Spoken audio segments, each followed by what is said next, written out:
Bonjour à tous, aujourd'hui on va faire une petite chasse au trésor dans le quartier et pour cela on va faire appel à la fonctionnalité GPS. Donc je pense que vous l'aurez remarqué dans la liste des composants, vous n'avez pas encore à disposition le composant qui s'appelle GPS qui aurait la petite icône dédiée. Néanmoins cette fonctionnalité est déjà disponible via le composant HTML. Donc le composant HTML, c'est vraiment un composant qui nous permet d'imbriquer pas mal de fonctionnalités et notamment de vous les mettre à disposition avant qu'elles soient disponibles sous leur format natif et donc de disposer de leur propre icône dans la liste des composants.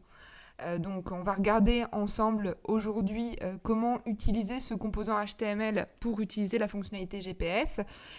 Donc concrètement, j'ai déjà préparé mes différents écrans. Chaque écran comprend deux états. Donc mes écrans correspondent aux différents lieux d'intérêt, le CNAM, la Gaîté Lyrique et notamment un pixel art d'Alice au Pays des Merveilles qui se trouve dans notre rue. Donc pour chaque écran, j'ai à la fois un écran d'instruction et un écran de réponse qui doit s'afficher à partir du moment où j'arrive à proximité. Donc ici, l'objectif, ça va être d'insérer le composant GPS qui va pouvoir se déclencher en fonction de la position choisie. Pour cela, je vais déjà insérer le composant dans mon projet. Donc rendez-vous sur l'article dédié au GPS dans notre documentation, donc sur help.pandasuite.com. Il comprend le lien d'accès pour télécharger le module HTML. Il apparaît, il s'appelle geolocation.zip. En fait, tous les composants HTML prennent la forme d'un dossier zip qu'il suffit alors de rajouter dans la fenêtre média. Donc je clique sur média, je rajoute mon composant et il apparaît dans la liste. Pour insérer mon composant géolocalisation, je vais double-cliquer dessus et automatiquement, je vais avoir une forme blanche, transparente qui va apparaître et qui correspond à mon composant. Donc quand je double-clique dessus, j'obtiens une carte visuelle qui va me permettre de placer mes marqueurs de position. À savoir que cette carte n'est qu'à titre indicatif, elle n'apparaîtra pas à l'intérieur de votre application. Donc, je vais même, pour ne pas avoir de confusion, je vais la mettre en dehors de mon écran. Et ici, je vais même élargir la zone pour avoir toute l'intégralité de ma cartographie. Alors ici, j'ai été automatiquement géolocalisée au 44 rue des Gravilliers, qui est ma position actuelle.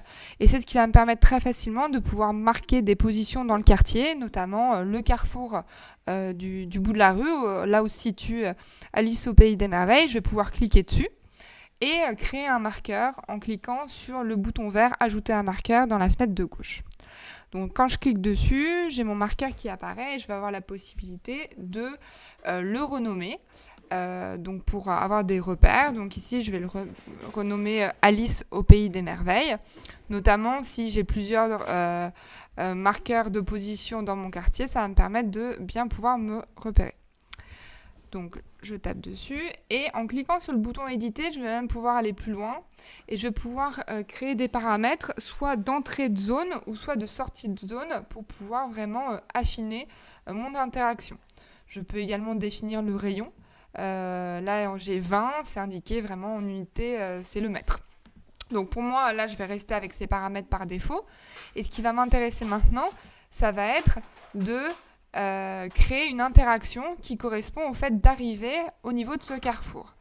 Donc quand je vais aller dans la fenêtre interactivité, en sélectionnant mon composant géolocalisation, je vais cliquer sur le bouton ajouter action et je retrouve ici dans la liste des déclencheurs les coordonnées GPS correspondant à mon carrefour du bout de la rue.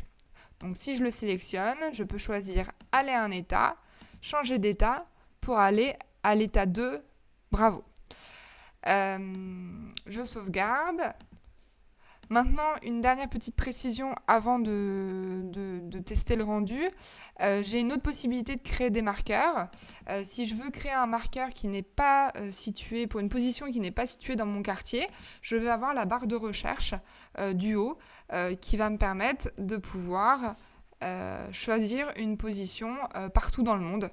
Donc vraiment, vous avez les deux possibilités, soit visuellement, soit en tapant dans la barre de recherche. Maintenant que j'ai sauvegardé, on va regarder concrètement in situ le rendu. Et donc c'est parti pour une petite balade dans le quartier. Et donc quand j'arrive à proximité du carrefour où j'ai placé mon marqueur, automatiquement j'ai mon action qui est déclenchée.